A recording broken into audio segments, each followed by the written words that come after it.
எம்ஜிஆர் நடித்த ஒரு படம் அரச கட்டளைன்னு ஒரு படம் வந்தது. நாங்களாம் ஸ்கூலில் படிக்கும்போது அந்த படம் அந்த படத்தில் ஒரு பாட்டு வரும், 1000 கைகள் மறைத்து நின்றாலும் ஆதவன் மறைவதில்லை அப்படின்னு ஒரு பாட்டு ஒன்று வரும். யானைகள் இட்டை யார் தடுத்தாலும் அலைகடல் ஓய்வதில்லை அப்படிங்கிற மாதிரி ஒரு பாட்டு. இதில் 1000 கைகள் மறைத்து நின்றாலும் ஆதவன் மறைவதில்லை அப்படிங்கிறது ஒரு புறம் இருந்தாலும், நான் 1000 கைகள் மறைத்து நின்றாலும் ஆதன் மறைவதில்லை அப்படின்னு உங்கள்கிட்ட பேசுகிறக்கா வந்திருக்கேன். நீங்கள்லாம் கேட்கலாம், யார் இந்த ஆதன்? ஆதன் யாருன்னா, கீழடியில் போய் அந்த பானையில் என்ன எழுதியிருக்குன்னு, கீழடி, சிவகலை இந்த மாதிரி இடங்களில் தமிழ்நாட்டில் இருக்கக்கூடிய ஒரு கீரல் இருக்குது. அந்த கீரல் என்ன கீரல் நமக்கு புரியல. இதே மாதிரியான கீரல் சிந்துவெளியில் இருக்குது. சிந்துவெளி எழுத்துக்களை இன்னும் படிக்கல. இந்த சிந்துவெளி கீரலும் நம்ம பானையில் எழுதியிருக்க கீரலும் அடிப்படை பேஸ் சயின்ஸில் 60% ஒத்து போகுது. எல்லா சைனையும் எடுத்துக்கிட்டால் 90% ஒத்து போகுது. இந்தியாவில் கிடைச்சிருக்கக்கூடிய சிந்துவெளியை ஒத்த பானை கீரல்கள் எல்லாமே 90% தென்னிந்தியாவில் தான் கிடைக்கிறது. அதில் 80% தமிழ்நாட்டில் தான் கிடைக்கிறது. இது கீறப்பட்டிருக்கிற பானை வடிவம் கருப்பு சிவப்பு பானை மட்டுமே. இந்தியாவில் இருக்கக்கூடிய வேறு எந்த பானை வகையிலும் இது கீறப்படவில்லை. இது சிந்துவெளியோட தொடர்பு. ஆனால் என்ன எழுதியிருக்குன்னு படிக்க தெரியல. இப்போ 15,000 எழுதி புத்தகம் போட்டிருக்காங்க. இப்படி படிக்க தெரியாத ஒரு கீரல் இருக்குது. அதுக்கு பேர் பானை கீரல். ஆங்கிலத்தில் கிராஃபிட்டின்னு சொல்லுவாங்க. இண்டஸில் இண்டஸ் சைன்பாங்க. அதுக்கடுத்து நமக்கு படிக்க தெரிகிற ஒரு மொழி வருது. அதை தமிழி என்று அழைக்கிறோம். அதுக்கு முன்னால் தமிழ் பிராமின்னு சொல்லிட்டு இருந்தாங்க. ஏன்னா அதுக்கு முன்னால் நமக்கு தெரிஞ்ச மொழி அசோகன் பிராமி அப்படின்னு ஒரு எழுத்தை பற்றி இந்தியாவில் பற்றி பேசப்பட்டது. கரோஷ்டின்னு ஒரு மொழி இருந்தது. அது இன்றைக்கி இருக்கக்கூடிய ஆப்கானிஸ்தான் இந்த பகுதியில், காபூல் பகுதியில் இருந்தது. அந்த மொழி காணாமல், அந்த வரி வடிவம் காணாமல் போயிடுச்சு. இப்போ யாருக்கும் வாசிக்க தெரியாது அந்த மொழி. அப்போ அந்த சிந்துவெளியும் வாசிக்க முடியல. இப்போ நம்ம வாசிக்கிற மொழி வெளிநாட்டிலேருந்து ஜேம்ஸ் பிரிட்ஸம் அவர் இந்த இந்தியாவில், வட இந்தியாவில் இருக்கக்கூடிய இந்த பிராமி கல்வெட்டெல்லாம் படித்து இதில் பிரியதேசி அப்படின்னு சொல்லப்பட்டிருக்கிறது அசோகருங்கிறவர் தான். அசோகர் பிராமிங்கிறத கண்டுபிடிச்சு, அது வரைக்கும் நமக்கு அசோகர் ஒரு ஆள் இருந்தாருன்னு நமக்கு தெரியாது. இன்றைக்கி அசோகர் சின்னத்தெல்லாம் வச்சுருக்கோம். அசோகர்னு ஒரு ஆள் இந்த நாட்டில் இருந்தாருன்னே ஜேம்ஸ் பிரின்ஸப் வர வரைக்கும் தெரியாமல் இருந்த ஆளுங்க நம்ம. அப்புறம் அசோகன் பிராமின்னு சொன்னாங்க. இப்போ தமிழி எழுத்து, தமிழ் பிராமின்னாங்க. இன்றைக்கி இந்த அசோகன் பிராமி காலத்தை விட முற்பட்ட காலத்திலேயே இந்த தமிழ் எழுத்து வழக்கில் வந்தது அப்படின்னு நம்ம புதிய ஆதாரங்கள்லாம் வந்துட்டு இருக்கு. அப்படிப்பட்ட முதலில் வாசிக்க தெரிந்த ஒரு தமிழ் எழுத்தில் எழுதப்பட்டிருக்கிற ஒரு பெயர்களில் ஒன்று ஆதன். கீழடியில் ஆதன், சிவகலையில் ஆதன் அப்படின்னு சொன்னால், நாம் எழுதத் தொடங்கிய இந்தியாவினுடைய பன்மையான எழுத்து வடிவம் சிந்துவெளியில் எழுதியிருக்கலாம். சிந்துவெளியில் பெயர்கள்னு எழுதியிருந்ததுன்னா அநேகமாக அதில் ஆதன் இருக்கக்கூடும். இடப்பெயர் அப்படின்னு இருந்துச்சுன்னா அதில் கொற்கை, வஞ்சி, தொண்டி அப்படின்னு இருந்திருக்கக்கூடும் என்று நான் பேசிக்கொண்டே இருக்கிறேன் 30 வருஷமாக. ஆனால் அதை வாசிக்க முடியாத வரைக்கும் இது வாசித்து விட்டேன் என்று சொல்வது தரவுகள் அற்ற ஒரு பொய்யான வாதமாக இருக்கும். தரவுகள் இல்லாமல் நாங்கள் பேசுவதே இல்லை. நான் என்னுடைய புத்தகத்தில் எழுதியிருக்கக்கூடிய ஜேர்னி ஆஃப் சிவிலைசேஷன், இந்த சிந்துவெளி பண்பாட்டினுடைய திராவிட அடித்தளம், ஒரு பண்பாட்டின் பயணம் சிந்து முதல் வைகை வரை, இது போன்ற ஆராய்ச்சி நூல்களில் எழுதியிருக்கக்கூடிய ஒவ்வொரு பக்கத்தையும் எந்த ஆய்வரங்கத்திலும் உலகத்தின் எந்த முனையிலும் நின்று என்னால் வாதிட முடியும் என்று உறுதியாக தெரிந்ததை மட்டும்தான் நான் எழுதியிருக்கிறேன். என்னால் நிறுவ முடியாத ஒரு வரியை கூட நான் எழுதியதில்லை. தரவு சார்ந்து நாம் இயங்குகிறோம். அப்படின்னா நம்ம கண்ணில் வாசிக்க முடிகிற 2500 2600 பழமையான ஒரு எழுத்து வடிவத்தில் எழுதப்பட்டிருக்கிற பெயர் ஆதன். அந்த காலகட்டத்தில் சங்க இலக்கியம் எழுதப்பட்ட காலம். நம்முடைய இன்னும் சொல்லப்போனால் இந்தியாவில் இருக்கக்கூடிய மிக தொன்மையான இலக்கிய வடிவம், அதுவும் செவ்வியல், கிளாசிக்கல், முதலாக கிளாசிக்கல் லாங்குவேஜ் என்று எழுதப்பட்ட தமிழ் மொழியில் எழுதப்பட்ட ஒரு இலக்கியம். அந்த இலக்கியத்துக்கு ஒரு அடிப்படையாக இருக்கக்கூடிய ஒரு தொல்காப்பியம்ங்கிற முதல் தமிழ் இலக்கண நூல். அந்த தொல்காப்பிய தமிழ் இலக்கண நூலில் மேற்கோள் காட்டும் போது, இப்படி தான் எனக்கு முன்னால் இருந்த இலக்கண ஆசிரியர்லாம் சொல்கிறாங்க, இப்படி தான் நூலறி புலவர்லாம் சொல்கிறாங்க, இப்படித்தான் அறிந்திசினோரே அறிஞ்சவங்கெல்லாம் சொல்கிறாங்க, இப்படி தான் தெரிந்திசினோரே தெரிஞ்சவங்கெல்லாம் சொல்கிறாங்க, அறிஞ்சவங்கெல்லாம் சொல்கிறாங்க, என்மனார் புலவர்னு சொல்லி தொல்காப்பியத்தில் 100 நூற்பாக இருந்ததுன்னா அது 30.4 விழுக்காடு நூல், அதாவது 30% மேல் அதற்கு முந்தைய இலக்கணத்தை மேற்கோள் காட்டுகிறது. அந்த நூல் நம்ம கையில் கிடைக்கல. இதுக்கு நடுவில் அந்த நூலை எழுதினவர் அகஸ்தியர் நீங்கள் தூக்கிட்டு வந்தாங்க. அவர் பிம்பத்தை நாங்கள் உடச்சி அனுப்பிச்சு விட்ருக்கோம். எங்களுக்கு தெரிஞ்ச அகஸ்தியர் ஒரே அகஸ்தியர், சீர்காழி கோவிந்தராஜன் ஐயா அப்படின்னு சொல்லி நான் சமீபத்தில் பேசி 2.25 மணி நேரம் பேசி அது புத்தகமாக போட்டு உலகம் ஃபுல்லாக வைரல் ஆகிட்டு இருக்கு. அப்படிலாம் விட்டுற மாட்டோம். அதை நான் தனியாக வர்றேன். அப்போ ஆதன்னு ஒரு புக்கு பேர் எழுதியிருக்கு. அந்த அப்படிப்பட்ட சங்க இலக்கியத்தில் புலவர் இருக்கார். அவருடைய புலவர் பேர் நல் ஆதனார். அதாவது நல் அப்படின்னா நம்ம திருன்னு சொல்கிறோம் பார்த்தீங்களா, நல்லூர் ஊர், ஊர் ஊர் ஆனால் நல்லூர், அதுவே திருநல்லூர் அப்படின்னு நல், புதூர், பழையூர் இப்படிலாம் அந்த அடைமொழி சேர்த்து போடுவோம். ஆனால் ஊர் தான். அது மாதிரி ஆதனார், ஆறுன்னு சொல்கிறது ஒரு மரியாதை மாதிரி. அதாவது சிதம்பரனார், சிதம்பரன் அல்லது சிதம்பரம் பேர் தான் சிதம்பரனார் அப்படின்னு சொல்கிற மாதிரி மரியாதை பன்மைன்னு அதுக்கு பேர். அந்த மரியாதை பன்மை கொடுக்கும்போது அவர் ஆதனார், அவர் நல்லாதனார். பொதுவாக எல்லாத்தையும் நல் அப்படின்னு சொல்கிறது நம்முடைய வழக்கம். நல் திரு மாதிரி நல் ஆதனார். அவர் ஒரு சங்க இலக்கிய புலவர். சேரமான் நெடுஞ்சேரல் ஆதன், நெடுஞ்சேரல் ஆதன், நின்ற சீர் நெடுமாறன் மாதிரி இந்த நீண்ட நெடிய மரபேலையுடைய நெடுமாறன் மாதிரி நெடுஞ்சேரல் ஆதன். அப்போ சேர மன்னர்களினுடைய அந்த குலத்தில் வந்தக்கூடிய ஒரு அடைமொழியாக வருகிறது. எப்படி வழுதி அப்படின்னு சொன்னால் பாண்டியர், கிள்ளி அப்படின்னு சொன்னால் ஒரு சோழர், வளவன் அப்படின்னு சொன்னால் சோழன், அது மாதிரி இரும்பொறை அப்படின்னு சொன்னால் சேரர். அது மாதிரி ஆதன் என்று சொன்னால் சேர மரபுகளோடு தொடர்புடைய சேரல் ஆதன். அப்போ ஆதன் அப்படிங்கிறது இந்தியாவில் இருக்கக்கூடிய பழமையான எழுத்து வடிவமாக பானையில் எழுதப்பட்டிருக்கு. பானையில் யார் எழுதியிருப்பார்? பானையில் எழுதுகிறவர் அந்த காலத்தில் PhD பண்ணி பல்கலைக்கழகத்தில் பேராசிரியராக இருந்தவர் எழுதியிருப்பார். அல்லது ராஜா கிட்ட வேலை பார்த்துக்கிட்டு இருந்து பேர் புகழ் பட்டியல் நிறைய பேர் எழுதுவாங்க. கல்வெட்டுலாம் பின்னால் வந்த கல்வெட்டெல்லாம் அரசர்கள் சொல்லி அவங்க எழுதுவாங்க. இது வரைக்கும் எங்கேயாவது கேள்விப்பட்டிருக்கீங்களா? ஒரு அரசர் ஒரு சுமாரான ஆள் தான், அவர் அவ்வளவுலாம் முக்கியமான இல்லைன்னு இது வரைக்கும் எந்த கல்வெட்டுலையும் இருக்காது. கல்வெட்டுன்னு சொன்னால் அது புகழ்ந்து தான் இருக்கும். நீங்கள் அவர் உண்மையிலே 23ஆம் புலிகேசி இருந்தால் கூட பரவாயில்ல, 23ஆம் புலிகேசியாக இருந்தால் கூட நீங்கள் வரலாறு முக்கியம் அமைச்சரே அப்படின்னு சொல்கிற மாதிரி அவர் ஒரு போஸ்ட் கொடுத்து நம்ம பார்த்துருப்பீங்களா? அவர் ஒரு படம் பின்னால் ஏதாவது வரலாறுல வரும்போது ஒரு போஸ்ட் கொடுத்துட்ருப்பார். அது மாதிரி தான் எழுதி வச்சுருப்பாங்க. இது வரைக்கும் சுமாரான ஆள்னு எங்கேயுமே எழுதுன கிடையாது. அப்போ அந்த கல்வெட்டுலாம் விட்டுருங்க. அது நான் அவங்களுக்கு வாடகை புலவர்னு பேர்லாம் வச்சுருக்கேன். அப்போ ஹையர் பண்ணி நீங்கள் எழுதி வைங்க, இது பண்ணுங்க, நிபந்தனை கொடுங்க, அது கூட எழுத தப்பு இல்லை, ரைட்டு, புகழ் பாட வேண்டியதான். ஆனால் பானையில் யார் எழுதியிருப்பாங்க? ஒன்று பானையை செஞ்ச குயவன், அல்லது பானையை வாங்கின, மண் பானை வாங்கின பானை உரிமையாளர். இந்த 2 பேரும் யாருங்க? கீழடியிலையும் சிவகலையிலையும் கிராமத்தில் இருந்தவன் தானங்க ஆதன் எழுதியிருக்கான். அப்போ கல்வி யாரு கையிலங்க இருந்துச்சு? இப்போ இந்த ஆதன் அப்படிங்கிற இந்த எழுத்து எதற்கான அடையாளம்னா, இந்த தமிழ் மண்ணில் இந்த தமிழர்கள் நடுவே கல்வி பொதுவாக இருந்தது, கல்வி பரவலாக இருந்தது, கல்வி அனைவருக்குமாக இருந்தது என்பதை உறக்கச் சொல்லுகிற ஒரு எழுத்து குறியீடு பெயர் தான் ஆதன். அதே மாதிரி அந்துவன் எழுதியிருக்கு. உங்களுக்கெல்லாம் இந்த ஏரியாவில் இருக்கவங்களுக்குலாம் நான் ஆதன், அந்துவன், அதுதான் சாத்தந்தை, ஆந்தைலாம் சொல்லும் போது உங்களுக்கு வேறு நினைவெல்லாம் வரும். ஏன்னா நான் இதை பற்றி நிறைய ஆராய்ச்சி எழுதியிருக்கேன். என் புத்தகத்திலே ஒரு தனி சாப்டரே இருக்குது, 23 பக்கம் இருக்குது. கொங்கு பகுதியினுடைய புலப்பெயர்வை பற்றி எழுதியிருக்கேன், நகரத்தார் புலப்பெயர்வு எழுதியிருக்கேன், இந்த குயவர்களுடைய புலப்பெயர்வை பற்றி எழுதியிருக்கேன். அதிலெல்லாம் இதை பற்றி நாடு பெயர், கோரக்க நாடு, வரக்க நாடு, அந்த நாடு, இந்த நாடு, ஆரை நாடு, அப்புறம் காணியூர் பெயர், அப்புறம் கூட்டம் பெயர், இந்த கூட்டம் அந்த கூட்டம் அப்படின்னு எல்லாத்தையும் தூத்து இது எப்படி அழகா நீங்கள் இங்கே இருக்கக்கூடிய கொங்கு பகுதியிலேருந்து எப்படி சோழர் பகுதியிலேருந்து வந்தது, சோழர் பகுதியிலேருந்து வர்றதுக்கு முன்னால் எப்படி தொண்டை பகுதியில் இருந்தது, தொண்டை மண்டலத்தில், அதுக்கு முன்னால் எப்படி வெளியிலேருந்து வந்தது, மகாராஷ்டிராவில் திராவிட மகாராஷ்டிரான்னு நான் அழைக்கிற அந்த மகாராஷ்டிராவில் ஒரு காலத்தில் நமது தொல் திராவிடம் தொல் தமிழ் பேசப்பட்ட அந்த பகுதியில் இன்னும் இந்த பெயர் எப்படி உறைஞ்சிருக்கு, எப்படி திராவிட குஜராத்தில் இருக்குது, அது எப்படி அப்படியே கொத்து கொத்தா சிந்து வெளியில் இருக்குன்னு 2010 சிந்தி கோவை தமிழ் மாநாட்டில், செம்மொழி மாநாட்டில் அறிவித்து விட்டு சென்றவன் நான். அப்ப இந்த ஆதன்கிறது சும்மா கிடையாது. இந்த ஆதன்கிறது சும்மா கிடையாது. இந்த ஆதன்கிறது பானையில் எழுதப்பட்டவன். அவன் ஒரு புலவனா இருந்த நல்ல ஆதன், அவன் ஒரு மன்னனா இருந்த சேரலாதன். அப்படிப்பட்ட பேர் தொடர்ந்து இந்த தமிழ் சமூகத்தில் இயங்கி இப்ப இருக்கு பார்த்தீங்களா, கீழடி பக்கத்தில் அந்த சைடு போனீங்கன்னா வரிசையா சிவகங்கை நோக்கி ஊர் போய்கிட்டு இருக்கோம். அந்த பகுதியில் ஒரு ஊர் இருக்கு, ஆதனூர். சங்க இலக்கியத்தில் எழுதுவான், எங்களுடைய குடிநிலை தலைவர்கள்லாம் பேரு ஆதன், அலிசி, ஆதன் ஒருத்தன், எயினி, இயக்கன், ஆதன்கிற பேரு திருப்பி வாலி, ஆதன், வாலி, யவனிங்கிறான் 500. அப்ப சங்க இலக்கியத்தில் வாலி ஆதன், ஆதனே நீ வாழ்கிறான். ஆதன் உங்கன் அப்படின்னு ஒரு குடிநில தலைவனுக்கு பேர் வச்சு சொல்றான். அப்ப ஆதன்கிறது சங்க இலக்கியம் பாடுற பெயர், பானையில எழுதின பெயர், சங்க இலக்கியத்தில் ஒரு புலவனுடைய பெயர், ஒரு சங்க இலக்கிய கால சேர மன்னனுடைய பெயர்.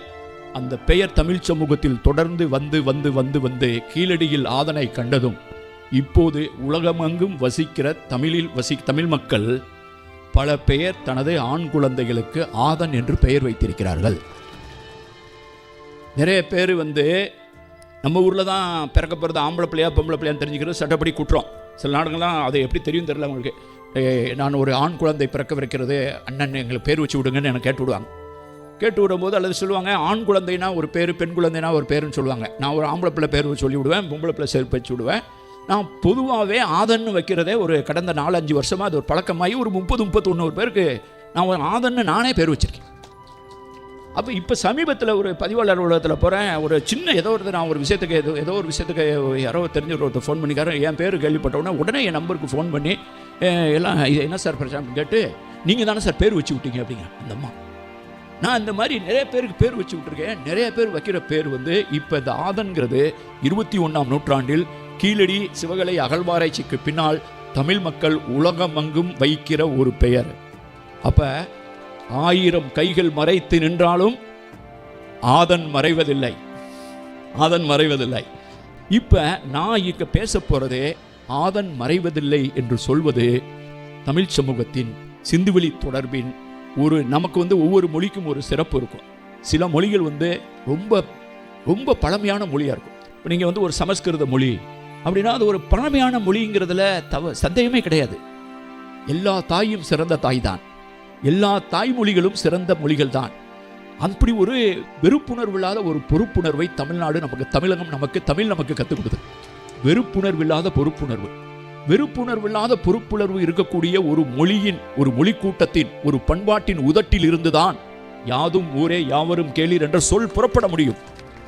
நான் எத்தனையோ இலக்கியங்களை வாசித்திருக்கிறேன். எனக்கு தெரிந்து ஒரு 2200 ஆண்டுகளுக்கு முன்னால், இப்போ வந்து பேசலாம் நம்ம குளோபல் சிட்டிசன்கிறோம். இப்போ குளோபல் சிட்டிசன், உலக குடிமகன், இவ்வளவுலாம் பேச ஆரம்பிச்சதுக்கு பின்னாலே ஒரு நாட்டில் போய் அப்படியே ஹெலிகாப்டர் போய் ஒரு நாட்டோட அதிபரை அப்படியே மண்டையில் தூக்கிட்டு போய் அங்கே போய் அடித்து கூட்டு போகிறேன். 21 நூற்றாண்டுங்க, இவ்வளவு நாகரிகம் அடைஞ்சிட்டோங்கிறோம், பண்பாடு அடைஞ்சிட்டோங்கிறோம், இறையாண்மைன்னு பேசுகிறோம். இவ்வளவும் அடைஞ்சதுக்கு பின்னால் திடீர்னு போய் நீங்கள் தூங்கிக்கிட்டு இருக்கும்போது மேலே இறங்கி உங்களையும் அவர் மனைவியும் தூக்கிட்டு போனாங்கன்னா எப்படி இருக்கும்?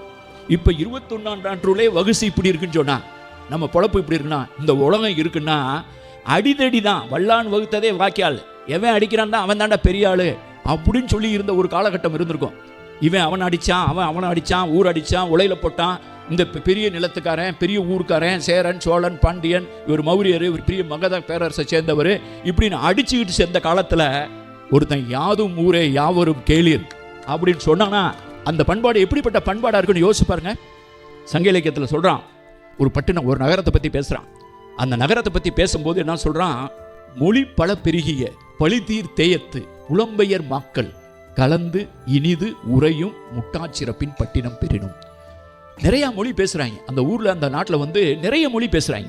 எங்கேயுமே வந்து ஒரு மொழி பேசுகிறது தான். ஒரு நாகரிகம் வந்து ஒரு ஊரில் வேணால் ஒரு மொழி பேசுவாங்க, ஒரு ஏரியாவில் வேணால் ஒரு மொழி பேசுவாங்க. அதுவே வந்து ஒரு 100-200 கிலோமீட்டர் போனால் எப்படி நமக்குள்ளேயே வித்தியாசம் இருக்குது. எங்கள் ஊருக்காரங்களாம் வேறு மாதிரி பேசுவாங்க. நான் பேசுகிறதுல நம்ம மதுரைக்காரன்னு உங்களுக்கு தெரிஞ்சிருக்கும். வந்தாங்க போனாங்க அப்படின்னு பேச, அது எவ்வளோ வருஷம் ஆனாலும் அதை மாற்றவே முடியாது, ஒன்றுமே பண்ண முடியாது. வந்தாங்க போனாங்க தான் பேசுவோம். அப்போ நீங்கள் பேசுகிறத வச்சே நான் வந்து நம்ம ஆள் கொங்கு போல இருக்குது அப்படின்னு நினச்சிக்குவேன். அவங்க பேசுகிறத நம்ம கொங்கு தமிழ் கண்டுபிடிச்சிடும். திருநெல்வேலிக்காரன் பேசுகிற திருநெல்வேலி தமிழ் அமைச்சிடும், நாஞ்சில் தமிழ் கண்டுபிடிச்சிடும். அப்போ ஒரு மாநிலத்துக்குள்ள இவ்வளவு எல்லாம் தகவல் தொடர்பு வந்ததுக்கு பின்னாலேயும் ஒரு வட்டார வழக்கு இருக்க முடியும்னு சொன்னால், அந்த நம்மளுடைய இலக்கியங்கள்லாம் தென்பாண்டி, குட்டம், குடம், கற்கா, வேன், பூலி அப்படின்னு 12 நாட்டென் அப்படின்னு ஒரு 12 வகையான கிளைமொழிகள் எல்லாம் பேசப்பட்ட பகுதிகளை நாம் பேசுகிறோம்னு சொன்னால், அப்போ ஒரு பகுதியில் வந்து எல்லா உலகம் ஃபுல்லாக ஒரு மொழி தான் பேசிக்கிட்டு இருந்தான், அந்த மொழி தான் உலகத்தை, அதெல்லாம் சும்மா நிறைய மொழி பேசியிருப்பாங்க, வட்டார வழக்கெல்லாம் இருந்திருக்கும். அப்படிப்பட்ட ஒரு காலத்தில் மொழி பல பெருகிய பழிதீர் தேயத்து புலம்பெயர் மாக்கள் கலந்து இனிது உரையும் உட்டாச்சிறப்பின் பட்டினம். ஒரு ஊரினுடைய பண்பாடு, ஒரு ஊருங்கிறது நகரமாக்கி பேரூராகி அது ஒரு நாகரிகமாகிறதுன்னு சொன்னால், எல்லாரும் கலந்து இனிது உரைந்தால்தான் அதுக்கு பேர் நாகரிகம், இல்லைன்னா அடிச்சுட்டு சாகிறவன். அப்போ அந்த நாகரிகத்துக்கு அவன் ஒருத்துக்காடு சொல்கிறது, அவங்க 2 பேரும் பல மொழியை பேசுகிறவங்க வந்து கட்டாயத்தின் அடிப்படையில், நிர்பந்தத்தின் அடிப்படையில் சேர்ந்து வசிக்கலை. அவன் கலந்து இனிது, கலந்து மகிழ்ச்சியோடு உரையும் சொன்னால் அதுதான் பண்பாட்டின் உரைகள், பண்பாட்டின் உரைகள். ஔவையார் ஒரு பெண் கவிஞர் சொல்கிறாங்க, எத்திசை செலினும் அத்திசை சோரே. அவனை உள்ளே கூப்பிட்றதுக்கு, ஔவையார் உள்ளே கூப்பிட்றதுக்கு அதிகமான் கூப்பிட்றதுக்கு லேட் ஆயிடுது. வாயிலோயேன்னு சொல்லிட்டு, என்னடா அதிகமான் இன்னும் என்னை கூப்பிடாமல் இருக்கான் உள்ள, என்னை பற்றி அவனுக்கு தெரியாதா, அவனை பற்றி எனக்கு தெரியாதா, நாங்கள் கிளம்புறோம், எங்கள் கூத்தர்கள் விரலியர்லாம் கிளம்புறோம். எத்திசை செலினும் அத்திசை சோரேங்கிறான். பெரிதே உலகம் பேணுனர் பலரேங்கிறான். இந்த மாதிரியான சொற்கள் எல்லாம் இந்தியாவில் ஒரு செவ்வியல் மொழியில் எழுதப்பட்டிருக்கிறது என்றால் அது ஒற்றை தமிழ் மொழி மட்டும்தான். சரி, இதை நான்லாம் பேசுறதுக்கு காரணம் பழைய பெருமையை பேசுறக்கா? இல்லவே இல்லை. 1000 கைகள் மறைத்து நின்றாலும் ஆதன் மறைவதில்லை என்று நான் சொல்ல விரும்புவதனுடைய காரணம், சில மொழிகள் உலகத்தில் பழமையான மொழிகளாக இருக்கலாம், ஆனால் அந்த பழைய மொழி காலப்போக்கில் காணாமல் போய்விடும். எத்தனை பேர் ஹீப்ரு பேசுகிறார்கள்? எத்தனை பேர் இப்போது நாம் தொன்மையான மொழி என்று சொல்லுகிற ஒரு சமஸ்கிருதத்தை எனது தாய்மொழி என்று சொன்னவர்கள் 2011 மக்கள் தொகை கணக்கெடுப்பில் ஒரு 11,500 பேர் சமஸ்கிருதம் எனது தாய்மொழி என்று அதுவும் வம்படியாக சொல்லியிருப்பாங்க. தாய்மொழின்னு சொன்னால் தூங்கிட்டு இருக்கும்போது திடீர்னு ஏதாவது கனவு வந்தது அல்லது யாராவது ஒருத்தர் அடிக்க வேண்டானா எந்திரிக்கும் போது அம்மான்னு எந்திரிச்சேன்னா என் தாய்மொழி அம்மா தமிழ் மொழி. எனக்கு தெரிஞ்சு நீங்கள் எழுப்பி விட்டீங்கன்னா ஒரு ஸ்லோகத்தை சொல்லிக்கிட்டே எந்திரிச்சவன் இருக்காது. அப்போ தான் 11,500 பேர் வம்படியாக சொல்லி இருந்துட்டு போட்டோம். அப்படின்னு சொன்னால் 140 கோடி மக்கள் வசிக்கிற ஒரு நாட்டில் ஒரு 11,500 மக்கள் பேசுகிற மொழி, அந்த மொழியை பற்றி எந்த இதுவும் கிடையாது. எல்லா மொழியும் நல்ல மொழி தான். ஆனால் அந்த மொழிக்கு ஒரு 1200 கோடி ரூபாயை செலவழிக்கிறோம். ஆனால் அதற்கும் முன்பாக ஒரு செம்மொழி என்று அறிவிக்கப்பட்ட தமிழுக்கு எவ்வளவு ஒதுக்கீடு செய்யப்பட்டது, தெலுங்குக்கு எவ்வளவு ஒதுக்கீடு. இந்த நாட்டில் இருக்கக்கூடிய செம்மொழி என்று அறிவிக்கப்பட்ட மொழிகளில் திராவிட மொழிகள் என்று அறியப்படுகிற தமிழ், தெலுங்கு, மலையாளம், கன்னடம், இந்த 4மே செம்மொழி. இதற்கு வெளியே சில மொழிகள் இப்போது ஒரியா, சமஸ்கிருதம், பெங்காலி, அசாமி எல்லாம் அறிவிக்கப்பட்டிருக்கிறது. இப்போது சாகித்ய அகாடமி பரிசு வழங்குவதில் சுணக்கமாய்ப்பட்டு தாமதமாய்ப்பட்டு இது மறுக்க முடியோ என்ற சூழலில் செம்மொழிகளுக்கெல்லாம் ஒரு பரிசையும் 1 லட்சத்திலிருந்து 5 லட்சம் என்ற அறிவிப்பை வைத்திருக்கிறது. ஏனென்றால் தமிழ் ஒரு பொதுமை பேசுகிறது. தமிழ் ஒரு புதுமையை மட்டும் பேசவில்லை, ஒரு பொதுமையை பேசும் ஒரு பொறுப்புணர்வு உள்ள மொழியாக தமிழ் இருக்கிறது.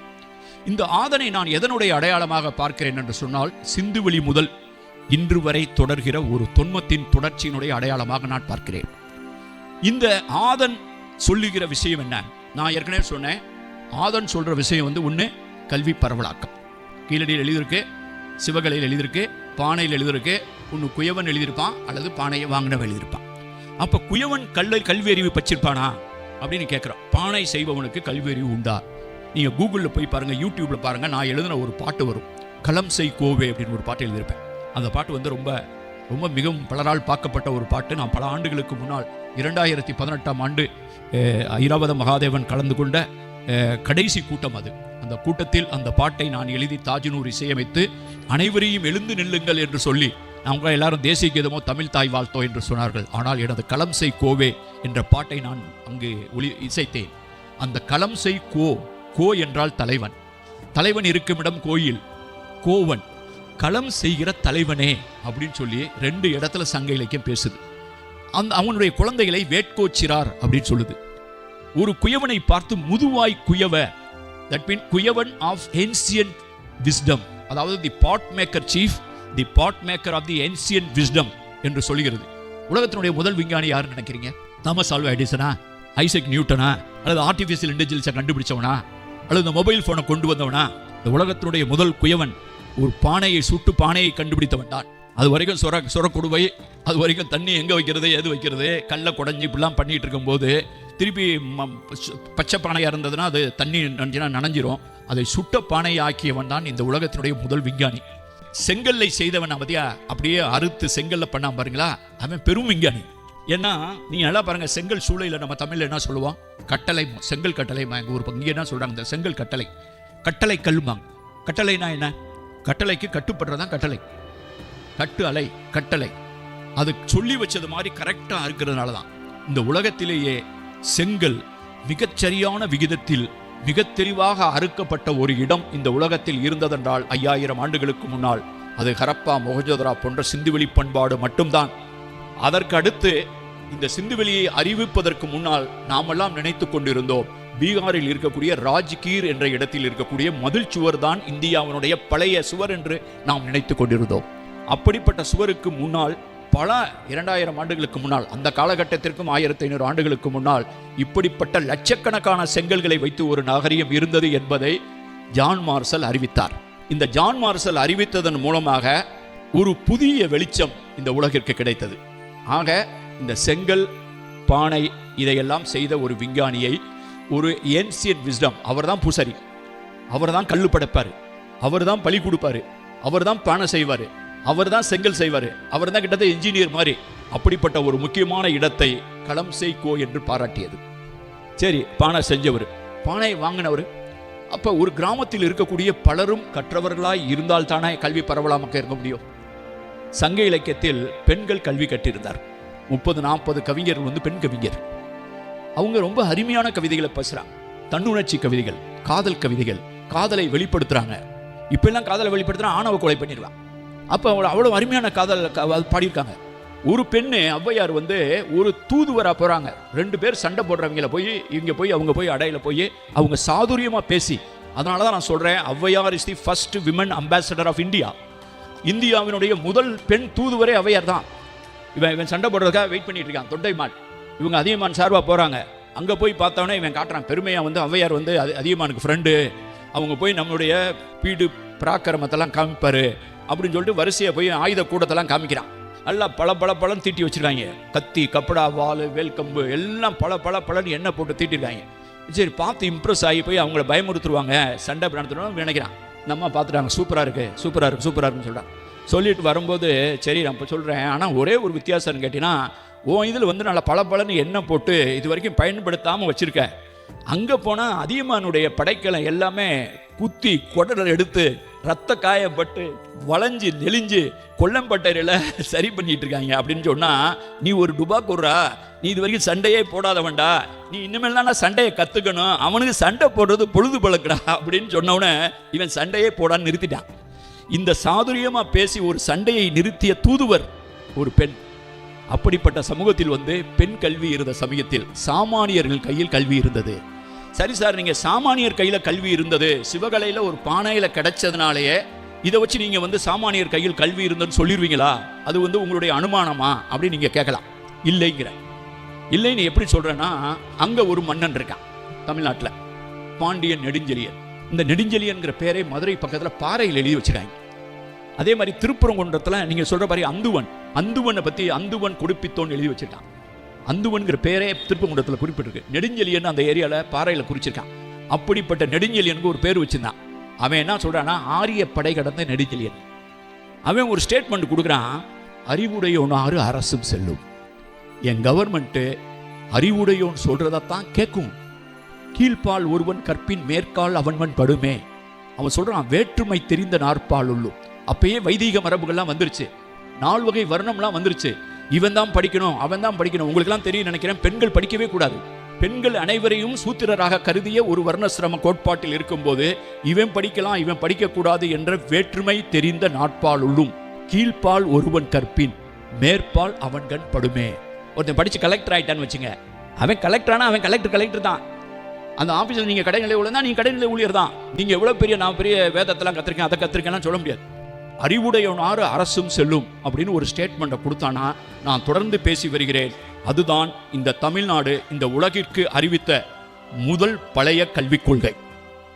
முதல் பழைய கல்விக் கொள்கை. இப்போ புதிய கல்விக் கொள்கைலாம் வரலாம், அதை பற்றிலாம் எங்களுக்கு கவலை கிடையாது.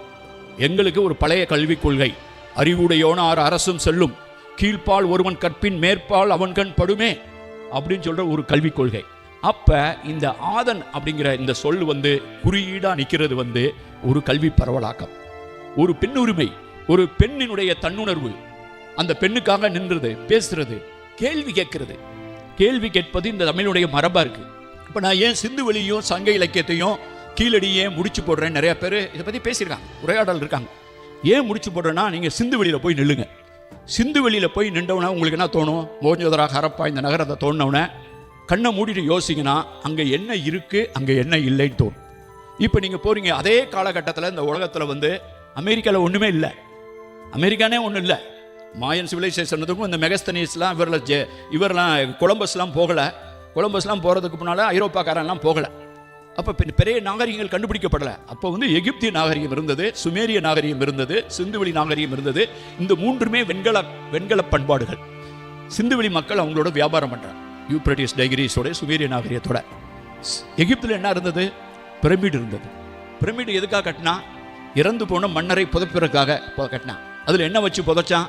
வைரத்தை வச்சு, வைடூரத்தை வச்சு, கூட பொம்பளை பிள்ளைகளையும் வச்சு புதைச்சான். அடிமை வேலை பார்க்குற செத்தவனுக்கு கூட ஆளுகளை வச்சு புதைச்சான். அப்போ அப்படிப்பட்ட ஒரு பிரமிடு வந்து அது வந்து ஒரு நாகரிகத்தினுடைய குறியீடு அங்கே இருக்கு. சுமேரியாவில் என்ன இருந்தது? பெரிய பெரிய கோயில், பெரிய ராஜாவுடைய அரண்மனை. ஆனால் சிந்துவெளி நகரத்தில் என்ன இருந்தது? பிரமிடும் இல்லை, பெரிய ராஜாவுடைய அரண்மனை இல்லை, வீடு இருக்கு, வீட்டுக்குள்ள கிணறு இருக்கு, தானிய கிடங்கு இருக்கு, வடிகால் சாக்கடை இருக்கு. அதையெல்லாம் விட குப்பை தொட்டி இருந்துச்சு. அழகா ரோடு அழகா.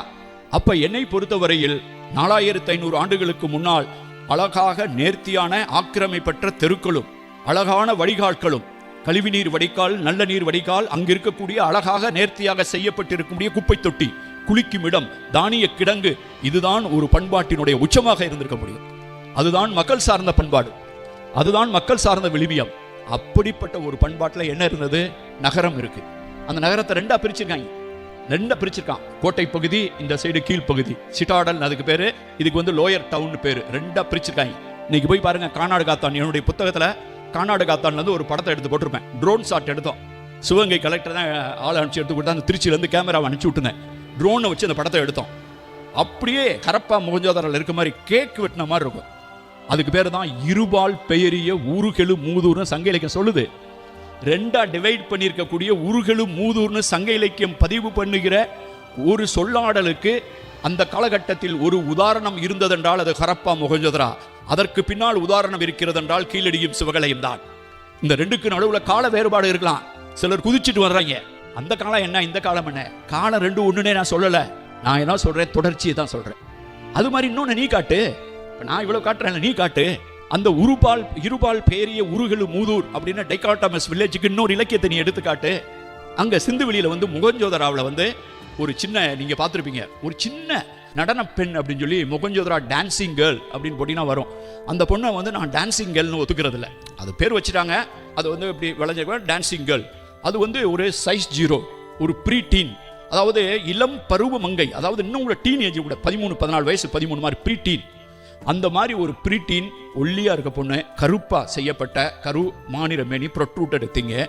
இந்த சிலையை வந்து நான் வந்து ஒரு ஸ்கவுட்ல இருக்கக்கூடிய ஒரு என்சிசியில் இருக்க பொண்ணு மாதிரி தான் நான் பார்ப்பேன். அது ஒரு பெரிய ஒரு வீராங்கனை மாதிரி இருக்கும். அவ்வளவு கான்ஃபிடென்ட்டாக அந்த பொண்ணு, அந்த கான்ஃபிடன்ஸ், நம்பிக்கை ஒளிரும் ஒரு அந்த சிலை. அது வந்து அந்த வெங்கல தொழிலே வந்து அலாய் மேக்கிங் வந்து டோக்ரா காஸ்டிங்கிற முறையில் வந்து லாஸ்ட் வேக்ஸ் மெத்தடில் பண்ணது. அந்த முறையினுடைய கிளாசிக்கல் வடிவம் தான் நம்ம சுவாமி மலையில் செய்கிற நடராஜர் சிலை. அதனுடைய தொடக்கம் சிந்துவெளி. அந்த சிந்துவெளியில் இருக்கக்கூடிய அந்த ஒற்றை சிலைக்கு நான் ஒரு வரியை கண்டுபிடித்தேன் சங்க இலக்கியத்தில். அம்மா மேனி நிறை தொடி குறுமகள் அப்படின்னு ஒரு வரி சங்க இலக்கியத்தில். அழகிய மாநிறத்தை கொண்ட மாமேனி, மாநிறத்தை கொண்ட மேனி, அந்த நிறை தொடி, கை ஃபுல்லா வளையல் போட்டுக்கா. இப்ப கூட குஜராத் ராஜஸ்தான் பகுதியில் பார்த்தீங்கன்னா கை ஃபுல்லா வளையல் போட்ட அந்த வெள்ளை வளையல். நிறை தொடி குறுமகள். அவ யாருன்னு கேட்டா அவ மகள், பெண், ஆனா குறுமகள். அந்த குறுமகள் என்பதை நான் ஒரு ப்ரீ டீன், ஒரு அடலசன்ட், ஒரு girl who is black in color, who is wearing the bangles all over the hand. இந்த நடன சிலைக்கு இந்தியா முழுவதும் நீ தேடி பார்த்து இன்னொரு வரியை கண்டுபிடித்து சொல், ஆதன் மறைந்து விடுவான் என்று நான் ஒப்புக்கொள்கிறேன். அப்படிப்பட்ட ஒரு வரியை இந்தியா எழுதியதே இல்லை. அந்த சிலை, இந்த வரி. ஒரு மாசத்துக்கு முன்னாடி நான் சென்னையில் ஒரு சங்கச்சுரங்கம் உரை நிகழ்த்தினேன். அந்த சங்கச்சுரங்க உரைக்காக நான் ப்ரிப்பேர் பண்ணிக்கும் போது ஒரு புதிய கண்டுபிடிப்பை கண்டுபிடித்து விட்டோம் என்று எனக்கு ரொம்ப மகிழ்ச்சியாக இருந்தது. அது என்னன்னு கேட்டிங்கன்னா, சிந்துவெளி பண்பாட்டில் இருக்கக்கூடிய ப்ரீஸ்ட் கிங், அதை வந்து ஹரப்பன் ப்ரீஸ்ட் கிங்னு சொல்லுவாங்க. அதாவது பூசாரி தலைவன் அப்படின்னு தமிழில் சொல்லுவாங்க. நான் வந்து குடித்தலைவர்னு சொல்லுவேன். ஒரு கிளான் லீடர் மாதிரி. அவர் வந்து ரொம்ப அழகா அப்படி இருப்பார். ஒரு சின்ன தாடிலாம் வச்சது மாதிரி இருக்கும். அப்புறம் வந்து அவர் உடம்புல ஒரு சால்வை மாதிரி ஒன்று போத்திருப்பார். அது வந்து இடது பக்கத்தில் போர்த்தி வலது பக்கம் இழுத்து, இடது பக்கத்தில் ஆரம்பித்து வலது பக்கத்துக்கு குறுக்கா போட்டிருக்கக்கூடிய ஒரு சால்வை. அந்த சால்வையில் வந்து பூ வேலைப்பாடு செஞ்சுருக்காங்க. அது ஒரு காட்டன் சால்வை. காட்டன் துணின்னு சிந்துவெளியில் காட்டன் இருந்தது, பருத்தி இருந்ததுன்னு கண்டுபிடிச்சாங்க. பருத்தி இருந்தது. அந்த பருத்தி துணி ஒரு போர்வை மாதிரி அவன் போர்த்திருக்கான். அதில் வந்து அழகா பூ வேலை பண்ணியிருக்காங்க. அது ஒன்று ஃபேப்ரிக் பிரிண்டாக இருக்கணும், அல்லது ஒரு எம்ப்ராய்டு ஒர்க் மாதிரி பண்ணியிருக்காங்க. அதில் சிவப்பு கலர் போட்டிருக்கான். இதை நானும் தேடி பார்க்குறேன். சங்க இலக்கியத்தில் அம்புடை வீல் துகில், அதாவது புடை வீல் துகில். புடைனா ஒரு பக்கம், புடை வீல், அந்த பக்கத்தில் வீழ்கிற அழகிய துகில் இடவையின் தழுவி இடது பக்கத்துல இருந்து வலது பக்கத்துல போட்டிருந்த ஒருத்தன் அப்படின்னு சொல்லி ஒருத்தன் சொல்றானா, அந்த பிரீஸ்ட் கிங்குக்காக இந்தியாவில் எழுதப்பட்ட ஒற்றை வரி இதுதான். இது மாதிரி இன்னொரு இடத்துல வரி எழுதினா என்ன காமி, ஆதன் மறைந்து விடுவான் என்று நான் ஒப்புக்கொள்கிறேன். சோ ஆதன் மறைவதில்லை என்பது ஒரு புனைந்தரை அல்ல. இது ஒரு பழைய பெருமையை பேசுவதற்கல்ல. சிந்துவெளி எதற்காகலாம் எடுத்துக்காட்டாக இருந்ததோ, எதுக்காக எடுத்துக்காட்டாக இருந்தது, அங்க எழுதியிருக்கான். எழுதியிருக்கிறதுனால கல்வி பரவலாக்கம் இல்லாட்டினா எழுதியிருக்க மாட்டான். அழகா செங்கல் செஞ்சிருக்கான், அந்த டெக்னாலஜி இருந்தாட்டா செங்கல் செஞ்சிருக்க மாட்டான். சுட்ட பானை தெரியும், சுட்ட செங்கல் தெரியும், அழகா ஒரு பியூரோ ஆஃப் ஸ்டாண்டர்ட் இருந்திருக்கு, ஒரு கவர்னன்ஸ் இருந்திருக்கு, பெரிய பெரிய ராஜா இருந்தது மாதிரி தெரியல, பெரிய கோயில் இருந்தது மாதிரி தெரியல, கீழடியிலும் அந்த மாதிரி கிடைக்கல. அங்க திமிழ் காளை இருந்திருக்கு, திமிழ் காளை இருக்கு. பசுமாடு இல்லாம காளை மாடு வருமா? ஆனா பசுமாடு சிந்துவெளியில் பொறிக்கப்படவே இல்லை. குதிரைனா எப்படி இருக்கும்னே சிந்துவெளிக்கு தெரியாது. எருமையை பொறிச்சிருக்கான், திமிழ் காளையை பொறிச்சிருக்கான், பசுமாட்டை பொறிக்கல, சிங்கத்தை பொறிக்கல, புலியை பொறிச்சிருக்கான். குதிரை அவனுக்கு தெரியவே தெரியாது. அப்ப குதிரை தெரியாத ரிக்வேதம் இருக்கிறதா? குதிரை இல்லாம நீங்க வேதங்களை சொல்லவே முடியாது. குதிரை தெரிஞ்சிருக்கணும். அந்த குதிரையை எருமையின் எதிரி என்று வேத இலக்கியங்கள் சொல்லுகிறது. அந்த எருமையை சிந்துவெளி பாராட்டுகிறது. அந்த எருமையைத்தான் சங்க இலக்கியம் அண்ணல் ஏறு. அண்ணல்னா யாரு? அண்ணல் அம்பேத்கர்னு சொல்லுவான், அண்ணல் காந்தியடிகள் சொல்லுவான். ஆனால் சங்க இலக்கியம் அந்த அண்ணல் என்ற சொல்லை ஒரு எருமைக்காக புகழ்ந்துக்க பாராட்டுகிறது. அண்ணல் ஏறு, அணிநடை எருமை என்று நான் ஒரு புத்தகம் எழுதியிருக்கேன். இதெல்லாம் சங்க இலக்கியத்தில் வருகிற வரிகள். ஆக ஒரு பண்பாட்டினுடைய தொடர்ச்சி. அந்த பண்பாடு சிந்துவெளியில் இருக்கவே ஏற்றுமதி பண்ணியிருக்கான். ஏற்றுமதி பண்ணி வியாபாரம் பண்றான் சுமேரியாவில். இன்னைக்கு என்ன கிடைக்குது? கீழடி, சிவகலை, கொடுமணல் எங்க தோண்டினாலும் ஆப்கானிஸ்தானில் கிடைக்கிற லாப்பிஸ் லசூலி என்ற நீலமணிக்கல் கிடைக்கிறது. குஜராத்தில் மட்டுமே கிடைக்கக்கூடிய கார்லினியன் பீட்ஸ் கிடைக்குது. சூதுபவள கற்கள் கிடைக்குது. வணிகம் கிடைக்குது. வெளிநாட்டு வியாபார தொடர்பு இருக்கு. அப்ப வெளிநாட்டு வணிகத்தை பற்றி உனக்கு தெரியுமா? நகரத்தை பற்றி தெரியுமா?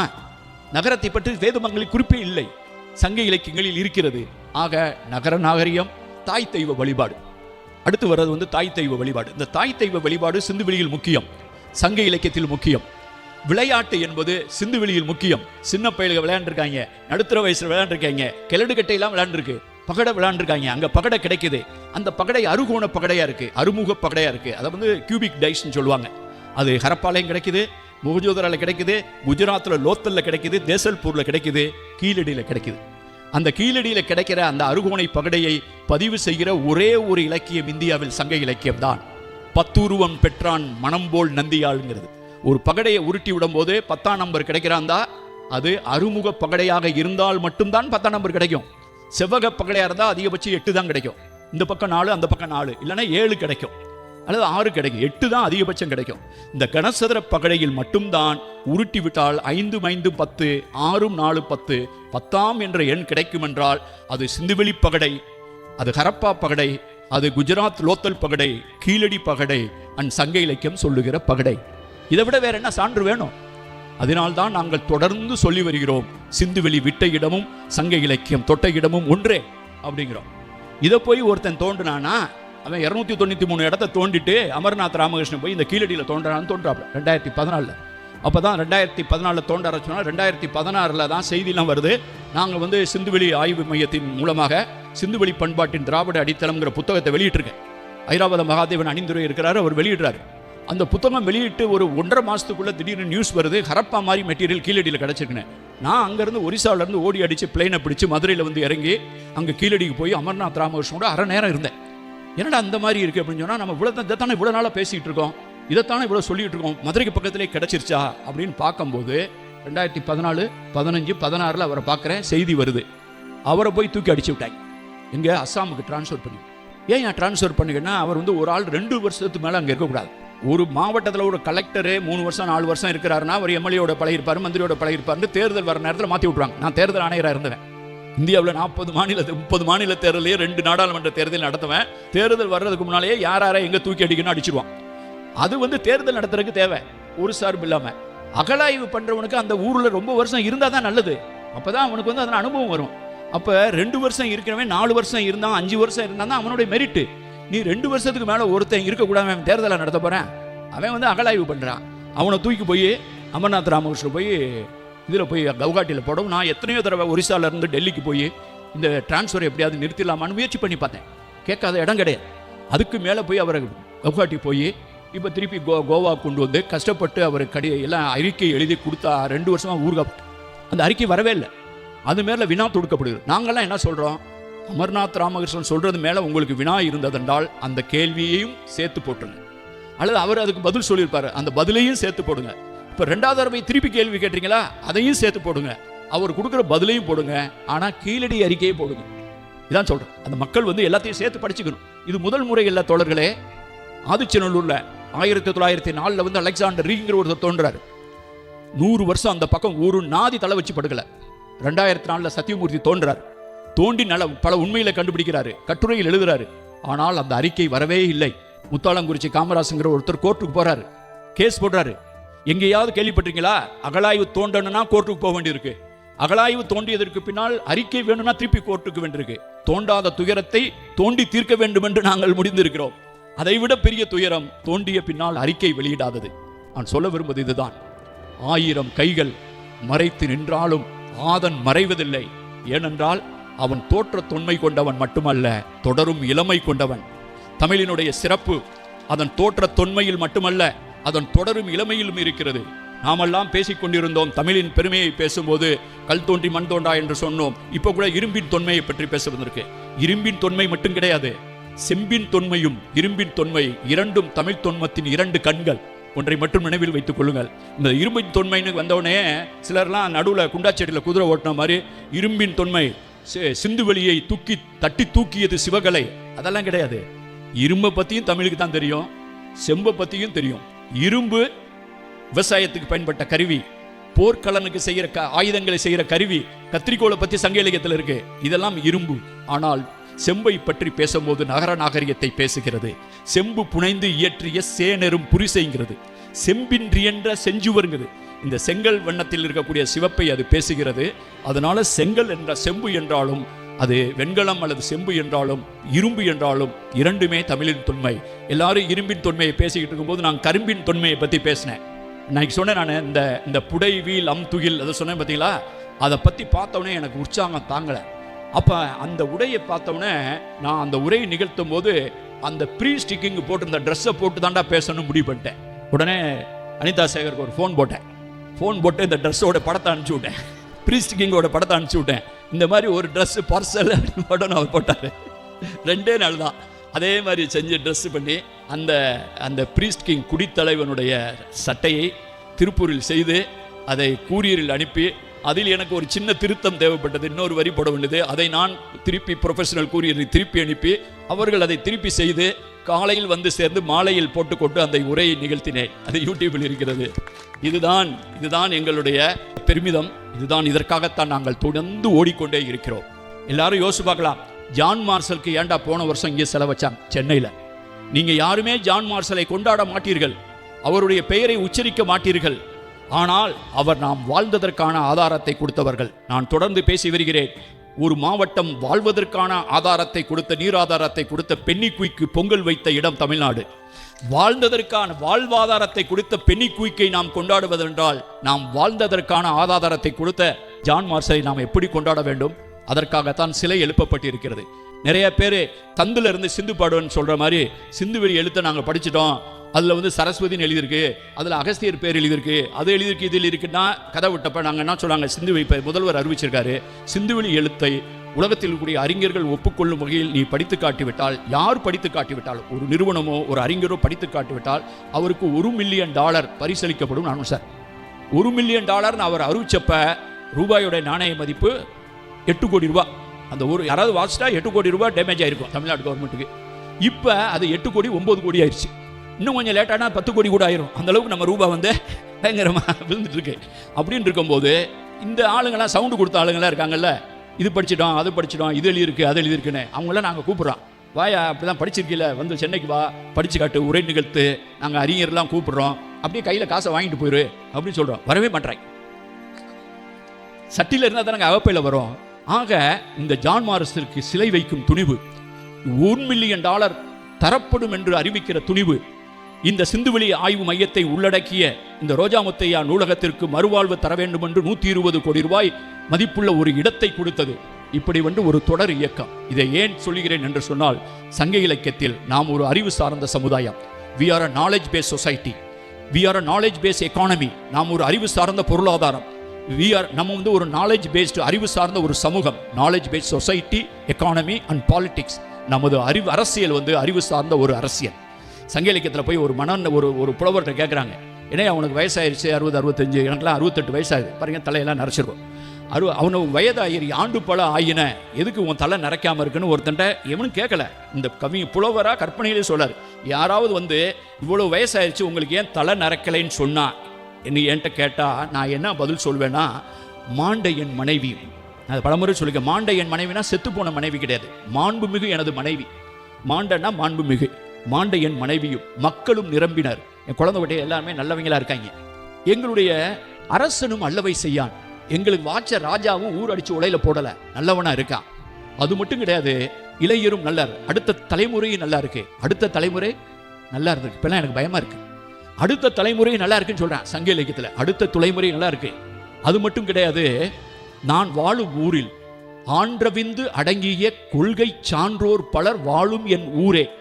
என் ஊரில் வந்து நல்லா படித்தவங்க அறிவுடையவங்க நிறையா பேர் இருக்கிறதுனால என் தலை நிறைக்கலைன்னு ஒருத்தன் சொன்னான். தலை நிறைக்கிறதுக்கும் இதுக்காக இந்த தைலத்தை போட அந்த தைலத்தை போட்டேன்னு சொல்லாமல், அறிவுடையவர்கள் இருக்கிறதுனால என் தலை நிறைக்கலைன்னு சொன்ன ஒரு சமூகம் அறிவுடைய சமூகமாகத்தான் இருக்கும். ஆதலால் ஆதன் மறைவதில்லை என்பது ஒரு குறியீட்டு அறிவிப்பு. நாங்கள் இதை தொடர்ந்து செய்வோம். வணக்கம்.